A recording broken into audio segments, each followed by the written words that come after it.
हरे कृष्णा, राधे राधे। किरण story channel में आपका फिर से एक बार स्वागत करते हैं। आप सभी भक्तों को पौष पूर्णिमा व्रत की हार्दिक शुभकामनाएं। पौष मास की पूर्णिमा तिथि को किया जाने वाला पौष पूर्णिमा व्रत हिंदू धर्म में अत्यंत पवित्र माना जाता है। इस दिन स्नान करना, दान करना और व्रत करने का विशेष महत्व है। श्रद्धालु गंगा स्नान या किसी भी पवित्र नदी में स्नान करके व्रत का पालन करते हैं और भगवान विष्णु की आराधना करते हैं। माना जाता है कि पौष पूर्णिमा का व्रत करने से पापों का नाश हो जाता है, पुण्य की प्राप्ति हो जाती है, जीवन में सुख समृद्धि आती है। इस व्रत की कथा और विधि का पालन करने से भक्तों को आध्यात्मिक शांति और ईश्वर की कृपा प्राप्त होती है। तो जो भी भक्तगण आज के दिन पौष पूर्णिमा का व्रत कर रहे हैं, वे आज के दिन श्री सत्यनारायण भगवान की व्रत कथा का रसपान करना बिल्कुल भी ना भूलें। कहते हैं कि जो भक्त श्री सत्यनारायण जी का पूजन करता है, उनकी कथा सुनता है, उनके कष्टों का नाश हो जाता है और उन्हें परम धाम की प्राप्ति होती है। तो आइए श्री हरि के चरणों का ध्यान करते हुए हम सुनेंगे श्री सत्यनारायण व्रत कथा के 5 अध्याय। आप सभी अध्यायों को ध्यान पूर्वक सुनेंगे। कथा को आप बीच में ना छोड़ें, कथा को संपूर्ण ही सुने। तो आइए भगवान श्री हरि के चरणों का ध्यान करते हुए हम सुनेंगे श्री सत्यनारायण भगवान की पावन व्रत कथा। तो इस कथा का पहला अध्याय हम शुरू करते हैं। तो आइए भगवान श्री हरि को प्रणाम करें और एक बार प्रेम से बोलिए भगवान श्री सत्यनारायण की जय हो। तो आइए प्रथम अध्याय का रसपान करते हैं। एक समय की बात है, नेमी शरायण तीर्थ में सोनकादिक 88,000 ऋषियों ने श्री सूत जी से पूछा कि हे प्रभु, इस कलिकाल में वेद विद्या रहित मनुष्य को प्रभु भक्ति किस प्रकार मिल सकती है तथा उनका उद्धार कैसे होगा। हे मुनि श्रेष्ठ, कोई ऐसा तप बतला दीजिए जिससे थोड़े परिश्रम में ही पुण्य मिल जाए और मनवांछित फल भी मिल जाए। इस प्रकार की कथा सुनने की हम इच्छा रखते हैं। शरव शास्त्रों की ज्ञाता श्री सूत जी बोले कि हे वैष्णव में पूज्य, आप सभी ने प्राणियों के हित की बात पूछी है, इसीलिए मैं एक ऐसे श्रेष्ठ व्रत को आप लोगों को बताऊंगा जिससे नारद जी ने श्री लक्ष्मी नारायण से पूछा था और लक्ष्मीपति ने मुनि श्रेष्ठ नारद जी से कहा था। आप सब इसे ध्यान से सुने। एक समय की बात है, योगी राज नारद जी दूसरे के हित की इच्छा के लिए अनेकों लोकों में घूमते हुए मृत्यु लोक में आ पहुंचे। यहाँ उन्होंने अनेक योनियों में जन्मे पराये सभी मनुष्यों को अपने कर्मों के द्वारा अनेक दुखों से पीड़ित देखा। उनका दुख देखकर नारद जी सोचने लगे कि कैसा यत्न किया जाए जिसके करने से निश्चित रूप से मानव के दुखों का अंत हो जाए। इसी विचार पर मनन करते हुए वे विष्णु लोक में आ गए। वहां वे देवों के इष्ट देव भगवान नारायण की स्तुति करने लगे, जिनके हाथों में शंख चक्र गदा और पद्म थे, गले में वरमाला पहने हुए थे। स्तुति करते हुए नारद जी बोले कि हे भगवान, आप तो अत्यंत शक्ति से संपन्न हैं, मन तथा वाणी भी आपको पा नहीं सकती। आपका तो आदि मध्य और अंत नहीं है। निर्गुण स्वरूप सृष्टि के कारण भक्तों के दुखों को दूर करने वाले आपको मेरा नमस्कार है।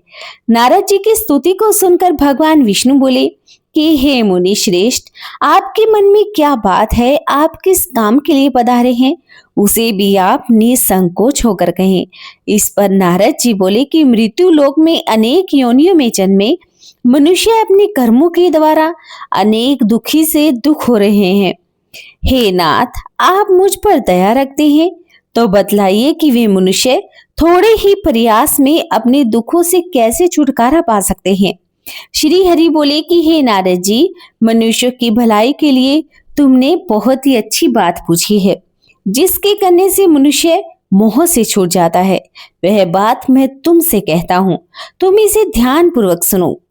स्वर्गलोक व मृत्युलोक दोनों में एक दुर्बल उत्तम व्रत है जो पुण्य देने वाला है। आज प्रेम वंश होकर मैं तुमसे कहता हूँ, श्री सत्यनारायण भगवान का यह व्रत अच्छी तरह विधि विधान पूर्वक करने से मनुष्य तुरंत ही यहाँ सुख भोग कर मरने पर मोक्ष को पा जाता है। श्री हरि के वचनों को सुनकर नारद जी बोले कि उस व्रत का फल क्या है, उसका विधान क्या है, यह व्रत किसने किया था, इस व्रत को किस दिन करना चाहिए, सब कुछ विस्तार से बताइए। नारद जी की बात को सुनकर श्री हरि बोले, दुख व शोक को दूर करने वाला, यह सभी स्थानों पर विजय दिलाने वाला है। मनुष्य को भक्ति व श्रद्धा के साथ शाम को श्री सत्यनारायण की पूजा धर्मपरायण होकर ब्राह्मणों व बांधुओं के साथ करनी चाहिए।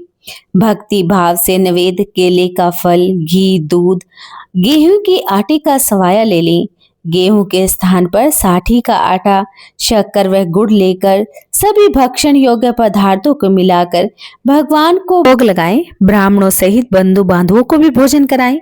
उसके बाद समय भी भोजन करें। भजन कीर्तन के साथ भगवान की भक्ति में लीन हो जाएं। इस तरह से श्री सत्यनारायण भगवान का यह व्रत करने से मनुष्य की सारी इच्छाएं निश्चित रूप से पूर्ण हो जाती हैं। इस कलिकाल अर्थात कलयुग में मृत्यु लोक में मोक्ष का यही एक सरल उपाय बताया गया है। तो बोलिए श्री सत्यनारायण भगवान की जय हो। श्री सत्यनारायण व्रत कथा का प्रथम अध्याय यहीं पर समाप्त होता है। तो एक बार प्रेम से बोलिए श्री सत्यनारायण भगवान की जय। तो आइए सुनते हैं श्री सत्यनारायण व्रत कथा का दूसरा अध्याय क्या कहता है। श्री सूत जी बोले कि हे ऋषियों, जिसने पहले समय में इस व्रत को किया था उसका इतिहास मैं तुमसे कहता हूँ, तुम उसे ध्यान पूर्वक सुनो। सुंदर काशीपुरी नगरी में एक अत्यंत निर्धन ब्राह्मण रहा करता था। भूख प्यास से परेशान होकर वह धरती पर घूमता रहता। ब्राह्मणों से प्रेम करने वाले भगवान ने एक दिन ब्राह्मण का भेष धारण करके उसके पास जाकर पूछा कि हे ब्राह्मण, नित्य दुखी होकर तुम इस पृथ्वी पर क्यों घूमते हो। दीन ब्राह्मण बोला कि मैं तो निर्धन ब्राह्मण हूँ, भिक्षा के लिए धरती पर घूमता हूँ। हे भगवान, यदि आप इसका कोई उपाय जानते हो तो बतला दीजिए। वृद्ध ब्राह्मण कहता है कि श्री सत्यनारायण भगवान मनोवांछित फल देने वाले हैं, इसलिए तुम उनका पूजन करो। इसके करने से मनुष्य दुखों से मुक्त हो जाता है। वृद्ध ब्राह्मण बनकर आए श्री सत्यनारायण भगवान उस निर्धन ब्राह्मण को व्रत का सारा विधान बताकर अंतर्ध्यान हो गए। ब्राह्मण मन ही मन सोचने लगा कि जिस व्रत को वृद्ध ब्राह्मण करने को कह गया है उसे तो मैं अवश्य ही करूंगा। यह निश्चय करने के बाद उसे रात में नींद भी नहीं आई। वह सवेरे उठकर श्री सत्यनारायण भगवान के व्रत का निश्चय करके भिक्षा के लिए चला गया। उस दिन उस निर्धन ब्राह्मण को भिक्षा में बहुत सारा धन भी मिला, जिससे उसने बंधु बांधवों के साथ मिलकर श्री सत्यनारायण भगवान का व्रत संपन्न किया। भगवान श्री सत्यनारायण का व्रत संपन्न करने के बाद वह निर्धन ब्राह्मण सभी दुखों से छूट गया, अनेक प्रकार की संपत्ति से युक्त हो गया। उसी समय से यह ब्राह्मण हर मास इस व्रत को करने लगा। इस तरह से श्री सत्यनारायण भगवान के व्रत को जो मनुष्य करता है वह सभी प्रकार के पापों से छूटकर मोक्ष को प्राप्त होता है। जो मनुष्य इस व्रत को करता है वह सभी दुखों से मुक्त हो जाता है। श्री सूची बोले कि इस तरह से नारद जी से श्री सत्यनारायण का कहा हुआ श्री सत्यनारायण व्रत मैंने तुमसे कहा। हे ब्राह्मण, मैं अब और क्या कहूँ। ऋषि बोले कि हे मुनिवर, संसार में उस ब्राह्मण से सुनकर और किस किस ने इस व्रत को किया, हम सब इस बात को सुनना चाहते हैं। इसके लिए हमारे मन में बहुत श्रद्धा का भाव है। श्री सूत जी बोले कि हे मुनियों, जिसने इस व्रत को किया वह सब सुनो। एक समय वही ब्राह्मण धन और ऐश्वर्य के अनुसार अपने बंधु बांधवों के साथ इस व्रत को करने को तैयार हो गया। उसी समय एक लकड़ी बेचने वाला बूढ़ा आदमी आया और लकड़ियां बाहर रखकर अंदर ब्राह्मण के घर चला गया। प्यास से दुखी होकर वह लकड़हारा उनको व्रत करता हुआ देख ब्राह्मण को नमस्कार करके पूछने लगा कि आप ये क्या कर रहे हैं, इसके करने से क्या फल मिलता है, कृपा करके यह मुझे भी बतलाइए। ब्राह्मण ने कहा कि सभी मनोकामनाओं को पूर्ण करने वाला यह श्री सत्यनारायण भगवान का व्रत है। इनकी कृपा से ही मेरे घर में धन धान्य आदि की वृद्धि हुई है। ब्राह्मण से श्री सत्यनारायण व्रत के बारे में जानकर लकड़हारा बहुत प्रसन्न हुआ। चरणामृत लेकर प्रसाद खाने के बाद वह अपने घर को आ गया। लकड़हारे ने अपने मन में यह संकल्प भी किया कि आज लकड़ियां बेचने से जो धन मिलेगा मैं उसी से भगवान श्री सत्यनारायण का उत्तम व्रत करूंगा। मन में इसी विचार को लेकर बूढ़ा आदमी सिर पर लकड़ियों का गट्ठा रखकर उस नगर में बेचने के लिए चला गया जहां पर धनी लोग ज्यादा रहा करते थे। उस नगर में उसे अपनी लकड़ियों का दाम पहले से 4 गुना अधिक मिला। बूढ़ा प्रसन्नता के साथ दाम लेकर केले, शक्कर, घी, दूध, दही, गेहूं का आटा ले और भगवान श्री सत्यनारायण के व्रत की अन्य सामग्रियों को लेकर अपने घर पर आ गया। वहां उसने अपने बंधु बांधवों को बुलाकर विधि विधान के अनुसार श्री सत्यनारायण भगवान का व्रत और पूजन किया। इस व्रत के प्रभाव से वह लकड़हारा धन, पुत्र आदि से युक्त होकर संसार के समस्त सुख भोग कर अंत काल में वैकुंठ धाम को चला गया। तो बोलिए श्री सत्यनारायण भगवान की जय हो। श्री सत्यनारायण व्रत कथा का दूसरा अध्याय यहीं पर संपूर्ण होता है। तो एक बार प्रेम से बोलिए श्री सत्यनारायण भगवान की जय। तो आइए सुनते हैं श्री सत्यनारायण भगवान व्रत कथा की तीसरे अध्याय को। सूत जी बोले कि हे ऋषियों, अब आगे की कथा मैं तुमसे कहता हूँ। पहले समय में उल्का मुख नाम का एक बुद्धिमान राजा था। वह सत्यवक्ता और जितेंद्रिय था। प्रतिदिन देव स्थानों पर जाता था। निर्धन को धन देकर उनके कष्टों को दूर करता था। उसकी पत्नी कमल के समान मुख वाली और सती साध्वी थी। भद्रशिला नदी के तट पर उन दोनों ने श्री सत्यनारायण भगवान का व्रत किया। उसी समय साधु नाम का एक वैश्य भी आ गया। उसके पास व्यापार करने के लिए बहुत सारा धन भी था। राजा को व्रत करता हुआ देखकर वह विनय के साथ पूछने लगा कि हे राजन, भक्ति भाव से पूर्ण होकर आप ये क्या कर रहे हैं? मैं सुनने की इच्छा रखता हूँ, तो आप मुझे बतलाइए। राजा बोला कि हे साधु, अपने बंधु बांधवों के साथ पुत्र आदि की प्राप्ति के लिए एक महान शक्तिमान श्री सत्यनारायण भगवान का व्रत और मैं पूजन कर रहा हूँ। राजा के वचन सुनकर साधु आदर से बोला कि हे राजन, मुझे इस व्रत का सारा विधान कहिए। आपके कथनानुसार मैं भी इस व्रत को करूंगा। मेरी भी कोई संतान नहीं है और इस व्रत को करने से मुझे भी निश्चित रूप से संतान की प्राप्ति होगी। राजा से व्रत का सारा विधान सुनकर व्यापार से निर्वित हो वह अपने घर को आ गया। साधु वैश्य ने अपनी पत्नी को संतान देने वाले इस व्रत का वर्णन कह सुनाया और कहा कि जब हमारी संतान होगी तब मैं इस व्रत को करूंगा। साधु ने इस तरह के वचन अपनी पत्नी लीलावती से कहे। एक दिन लीलावती पति के साथ आनंदित हो संसारिक धर्म में पवित्र हो श्री सत्यनारायण भगवान की कृपा से गर्भवती हो गई। 10वें महीने में उसके गर्भ से एक सुंदर कन्या ने जन्म लिया। दिनों दिन वह कन्या ऐसे बढ़ने लगी जैसे शुक्ल पक्ष का चंद्रमा बढ़ता है। माता पिता ने अपनी कन्या का नाम कलावती रखा। एक दिन लीलावती ने मीठे शब्दों में अपने पति को याद दिलाया कि आपने श्री सत्यनारायण भगवान के जिस व्रत को करने का संकल्प किया था उसे करने का अब समय आ गया है। आप इस व्रत को करिए। साधु बोला कि हे प्रिय, मैं इस व्रत को उसके विवाह पर करूंगा। इस प्रकार अपनी पत्नी को आश्वासन देकर वह अपने नगर को चला गया। कलावती पिता के घर में रहकर दिनों दिन बढ़ने लगी। साधु ने एक बार नगर में अपनी कन्या को सखियों के साथ देखा तो तुरंत ही दूत को बुलाया और कहा कि मेरी कन्या के योग्य सुंदर वर को देख कर आओ। साधु की बात को सुनकर दूत कंचन नगर में पहुंचा। वहां पर देखभाल करके लड़की के लिए सुयोग्य वणिक पुत्र को ले आया। सुयोग्य लड़के को देखकर साधु ने बंधु बांधवों को बुलाकर अपनी पुत्री का विवाह करवा दिया। लेकिन दुर्भाग्य की बात तो यह भी थी कि साधु ने अभी तक श्री सत्यनारायण भगवान का व्रत नहीं किया। इस पर श्री सत्यनारायण भगवान क्रोधित हो गए और श्राप दिया कि साधु को अत्यधिक दुख मिलेंगे। अपने कार्य में कुशल साधु बनिया जमाई को लेकर समुद्र के पास स्थित रत्नापुर नगर में चला गया। वहां जाकर ससुर दामाद दोनों ने मिलकर राजा चंद्रकेतु नगर में व्यापार किया। एक दिन भगवान श्री सत्यनारायण की माया से एक चोर राजा का धन चुराकर भाग रहा था। उसने राजा के सिपाहियों को अपना पीछा करता हुआ देखकर चुराया हुआ धन वहां रख दिया जहां साधु अपने जमाई के साथ ठहरा हुआ था।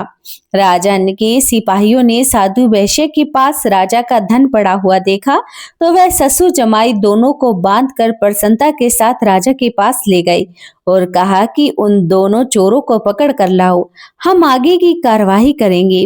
राजा की आज्ञा से उन दोनों को कठिन कारावास में डाल दिया गया। उनका सारा धन भी उनसे छीन लिया गया। श्री सत्यनारायण भगवान के श्राप से साधु की पत्नी भी अब दुखी हुई। घर में जो भी धन था उसे भी चोर चुरा कर ले गए। शारीरिक तथा मानसिक पीड़ा और भूख प्यास से अति दुखी होकर अन्न की चिंता में कलावती एक बार ब्राह्मण के घर पर गई। वहां उसने श्री सत्यनारायण भगवान का व्रत होते हुए देखा और फिर कथा भी सुनी। वह प्रसाद लेकर रात को घर वापस आ गई। माता ने कलावती से पूछा कि हे पुत्री, अब तक तुम कहाँ थी, तुम्हारे मन में क्या है? कलावती ने अपनी माता से कहा कि हे माता, मैंने एक ब्राह्मण के घर में श्री सत्यनारायण भगवान का व्रत होते हुए देखा है। कन्या के वचन को सुनकर लीलावती भगवान के पूजन की तैयारी करने लगी। लीलावती ने परिवार और बंधुओं के सहित श्री सत्यनारायण भगवान का पूजन किया और वर मांगा कि मेरे पति और जमाई श्री ही घर पर वापस आ जाएं। साथ ही यह भी प्रार्थना की कि हम सबका अपराध आप क्षमा कर दें। श्री सत्यनारायण भगवान इस व्रत से संतुष्ट हो गए और राजा चंद्रकेतु को स्वप्न में दर्शन देकर कहा कि हे राजन, तुम दोनों वैश्यों को छोड़ दो और तुमने उनका जो धन लिया है उसे तुम वापस कर दो। अगर तुम ऐसा नहीं करोगे तो मैं तुम्हारा सारा धन, राज्य, संतान सभी को नष्ट कर दूंगा। राजा को यह सब कहकर भगवान अंतर्ध्यान हो गए। प्रातःकाल सभा में राजा ने अपना सपना सुनाया और बोले कि बणिक पुत्रों को कैद से मुक्त कराकर सभा में ले आओ। दोनों ने आते ही राजा को प्रणाम किया। राजा मीठी वाणी में बोला कि हे महान अनुभवों, भाग्यवश ऐसा कठिन दुख तुम्हें प्राप्त हुआ है, लेकिन अब तुम्हें कोई भय नहीं है। ऐसा कहकर राजा ने उन दोनों को नए वस्त्र आभूषण भी पहनाई। जितना धन उनका लिया उससे दुगना धन उन्हें वापस कर दिया। दोनों वैश्य अपने घर को चल दिए। तो बोलिए श्री सत्यनारायण भगवान की जय हो। श्री सत्यनारायण भगवान व्रत कथा का तीसरा अध्याय संपूर्ण हुआ। तो एक बार प्रेम से फिर बोलिए श्री सत्यनारायण भगवान की जय। तो आइए सुनते हैं श्री सत्यनारायण व्रत कथा का चौथा अध्याय क्या कहता है। श्री सूत जी बोले कि वैश्य ने मंगलाचार कर अपनी यात्रा आरंभ की और अपने नगर की ओर चल दिया। उनके थोड़ी दूर जाने पर एक दंडी भेषधारी श्री सत्यनारायण भगवान ने उनसे पूछा कि हे साधु, तेरी नाव में क्या है? अभी वणिक हंसता हुआ बोला कि हे दंडी महाराज, आप ऐसा क्यों पूछते हैं? क्या धन लेने की इच्छा है आपकी? मेरी नाव में तो बेल और पत्थर भरे हुए हैं। वैश्य के ऐसे कठोर वचन को सुनकर भगवान बोले कि तुम्हारा वचन सत्य हो जाए। दंडी महाराज के वचन कह वहां से चले जाने पर कुछ दूर जाकर समुद्र के किनारे बैठ गए। दंडी महाराज के जाने के बाद साधु वैश्य ने नित्य क्रिया के पश्चात नाव को ऊंची उठता हुआ देखकर अचंभा मांगा। नाव में बेल पत्ते भरे हुए देखकर वह मूर्छित होकर जमीन पर जा गिरा। मूर्छा खुलने पर वह अत्यंत शोक में डूब गया। तब उसका दामाद बोला कि आप शोक ना मनाएं, यह तो उसी महाराज का श्राप है, इसलिए हमें उनकी शरण में जाना चाहिए, तभी हमारी मनोकामनाएं पूर्ण होगी। दामाद की बात को सुनकर वह दंडी के पास पहुंचा और भक्ति भाव से नमस्कार करके बोला, मैंने आपसे जो असत्य वचन कहे थे इसके लिए आप हमें क्षमा कर दो। ऐसा कहकर महान शोकाकुल होकर रोने लगा। तब दंडी महाराज बोले कि हे बणिक पुत्र, मेरी आज्ञा से तुम्हें बार बार दुख प्राप्त हुआ है, तू मेरी पूजा से विमुख हुआ है। साधु बोला कि हे भगवान, आपकी माया से ब्रह्म आदि देवता भी आपके रूप को नहीं जान सकते, तब मैं अज्ञानी कैसे जान सकता हूँ। अब आप प्रसन्न हो जाएं। अब मैं अपनी समर्थता के अनुसार आपकी पूजा करूंगा। मेरी रक्षा कीजिए, पहले के समान ही नौका में धन भर दे। साधु वैश्य के भक्ति भाव वचन को सुनकर भगवान प्रसन्न हो गए और उसकी इच्छा अनुसार वरदान देकर अंतर्ध्यान हो गए। ससुर जमाई जब नाव के पास आए तो नाव को धन से भरी हुई देखकर फिर अपने अन्य साथियों के साथ श्री सत्यनारायण भगवान का पूजन कर अपने नगर की ओर चल दिए। जब नगर के निकट पहुंचे तो दूत को घर पर खबर देने के लिए भेज दिया गया। दूत साधु की पत्नी को प्रणाम करके कहता है कि मालिक अपने दामाद सहित नगर के निकट आ गए हैं। दूत की बात को सुनकर साधु की पत्नी लीलावती ने बड़े ही हर्ष के साथ भगवान श्री सत्यनारायण का पूजन कर अपनी पुत्री कलावती से कहा कि मैं अपने पति के दर्शन को जाती हूँ, तुम भी कार्य पूर्ण करके श्रीगृह आ जाना। माता के ऐसे वचन को सुनकर कलावती जल्दी में प्रसाद छोड़कर अपने पति के पास चली गई। प्रसाद की अवज्ञा के कारण श्री सत्यनारायण भगवान रुष्ट हो गए और नाव सहित उसके पति को पानी में डुबो दिया। कलावती अपने पति को वहां पर ना पाकर रोती हुई जमीन पर गिर गई। नौका को डूबा हुआ देखकर और कन्या को रोता हुआ देखकर साधु दुखी होकर बोला कि हे प्रभु, मुझसे तथा मेरे परिवार से जो भूल हुई है आप उसे क्षमा कर दें। साधु के दीन वचन को सुनकर श्री सत्यनारायण भगवान प्रसन्न हो गए और आकाशवाणी हुई कि हे साधु, तेरी कन्या मेरे प्रसाद को छोड़ कर आई है, इसीलिए उसका पति अदृश्य हो गया है। यदि वह घर पर जाकर प्रसाद खाकर लौटती है तो उसका पति उसे अवश्य ही मिलेगा। ऐसी आकाशवाणी सुनकर कलावती घर पर पहुंचकर प्रसाद ग्रहण करती है और फिर आकर अपने पति के दर्शन करती है। उसके बाद साधु अपने बंधु बांधवों सहित श्री सत्यनारायण भगवान का व्रत विधि विधान और के साथ करता है और इस लोक में सुख भोग कर वह अंत में स्वर्ग लोक को चला जाता है। तो बोलिए श्री सत्यनारायण भगवान की जय हो। श्री सत्यनारायण भगवान व्रत कथा का चौथा अध्याय संपूर्ण हुआ। तो एक बार प्रेम से बोलिए श्री सत्यनारायण भगवान की जय। तो आइए सुनते हैं श्री सत्यनारायण भगवान व्रत कथा का 5वां अध्याय। सूत जी बोले कि हे ऋषियों, अब मैं एक और कथा सुनाता हूँ, उसे तुम ध्यान पूर्वक सुनो।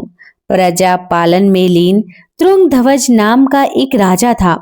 उसने भी भगवान का प्रसाद त्याग कर बहुत ही दुख सहन किए। एक बार वन में जाकर वन्य पशुओं को मारकर वह बड़ के पेड़ के नीचे आया।